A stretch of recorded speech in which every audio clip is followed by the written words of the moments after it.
आज का ये एपिसोड शुरू करने से पहले एक छोटी सी बात। क्या आप भी अपना पॉडकास्ट बनाने की सोच रहे हैं? तो एंकर ट्राई कीजिए। ये पॉडकास्ट बनाने का सबसे आसान तरीका है। नंबर एक, ये फ्री है।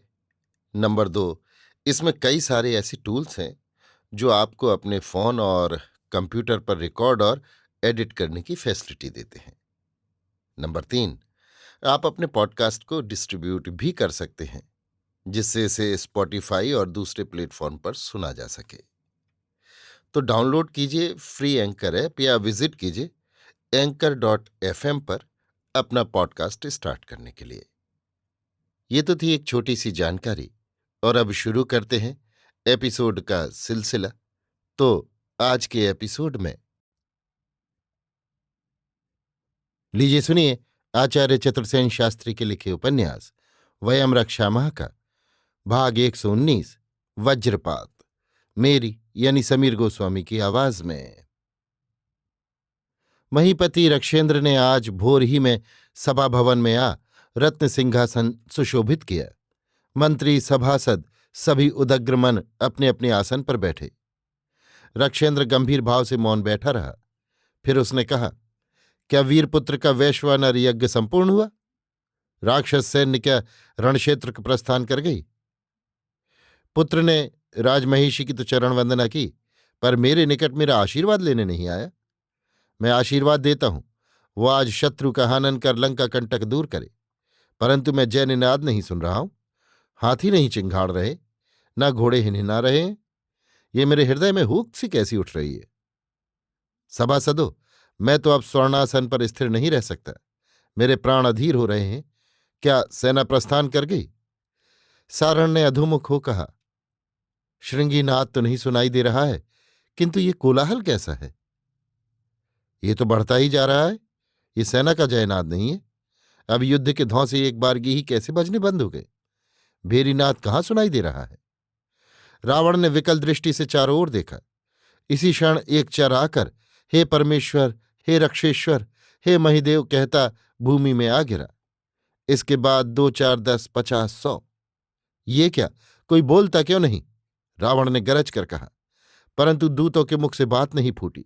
वे रक्षा करो कहकर सिर धुनते हुए भूमि में पड़े रहे। रावण का मन हाहाकार कर उठा। उसने कहा, कोई भी कुछ नहीं कहता।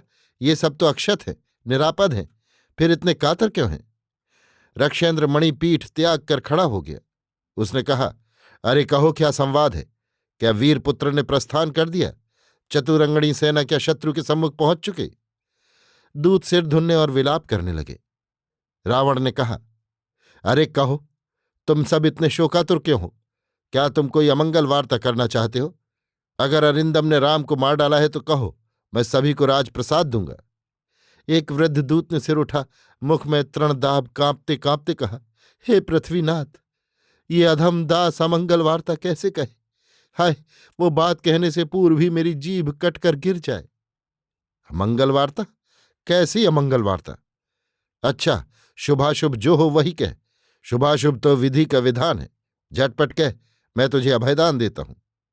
हे जगदीश्वर, मृत्युंजय रथीन्द्र इंद्रजित युवराज का निकुंभला यज्ञागार में किसी अज्ञात छली ने वध कर डाला।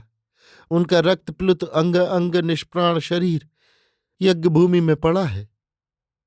ये सुनते ही रावण कटे वृक्ष की भांति भूमि पर गिर गया। सभासदों ने दौड़कर मूर्छित महिदेव को उठाया।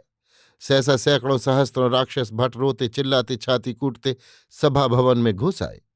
रावण ने चैतन्य होकर अपने चारों ओर देखा। मंत्रीवर सारण ने बद्धांजलि निवेदन किया, हे स्वामी, इस समय आप शोकावेग को न सहेंगे तो राक्षस कुलांगनाओं के चक्षुजल में पृथ्वी डूब जाएगी। हे त्रिलोकजयी, अभी आपको भीमास्त्र से पुत्रघाती का हनन करना है। रावण ने उन्मत्त की भांति कहा, कौन है वो वीर? किसने रणंजय पुत्र का वध किया? महाराज, रामानुज लक्ष्मण ने छद्म वेश में यज्ञागार में प्रविष्ट होकर ये दुष्कृत किया।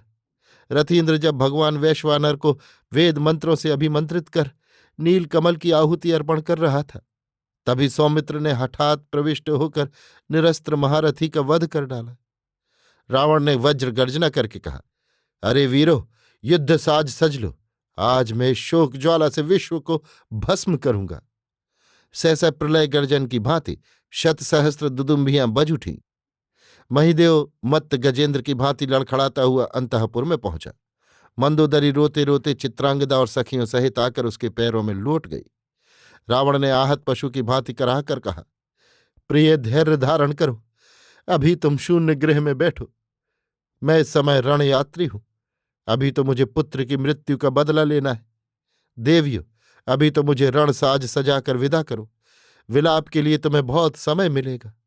मैं तनिक उस कपटी चोर सौमित्र का हृदय विदीर्ण कर उसका हथखंड निकाल लाऊं, फिर इस निरर्थक राज्य सुख को तिलांजलि दे एकांत में बैठकर तुम्हारे पुत्र का स्मरण करूंगा। अरे महिष्यो, रोती क्यों हो?